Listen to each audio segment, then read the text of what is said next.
Kurt Bardella, he's former spokesman for House Oversight. He's also a former Republican, for that matter, who left the party to become a Democrat, is these days a contributor to USA Today and NBCNews.com. I'm guessing you're correct. Hey, Kurt, you write Republicans have largely themselves to blame for the way things are. What if their worst fears are correct and they wake up and turn around in a few years, look around, and there's very little of their party left?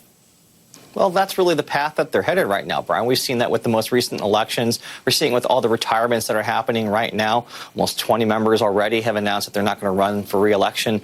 That's on top of the number of people that didn't run in the last midterm election in 2018 that led to 40 Democrats getting elected and giving them the House majority. This is an unsustainable path for the Republican Party. And we've seen this play out before. What happens when one of the major parties allows the extreme side of their base to hijack their entire platform? That's what happened to the California Republican Party. People don't remember this, but there was a Republican governor in the mid-90s. The Republicans held the majority of the state legislature in the mid-90s.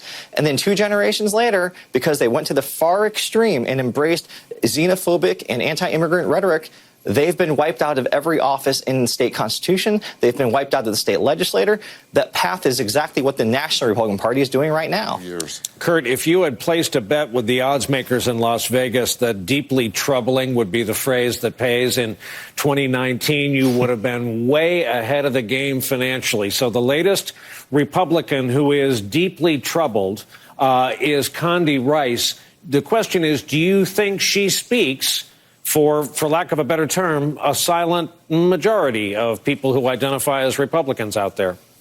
I do think that she's saying what a lot of people think privately, and a lot of members of Congress, if they were being candid, and if you listen to what they say behind closed doors to themselves, every time they see something from this president, every time they see one of his defenders like Rudy Giuliani on TV, that's what they say, that they're concerned, that they're worried.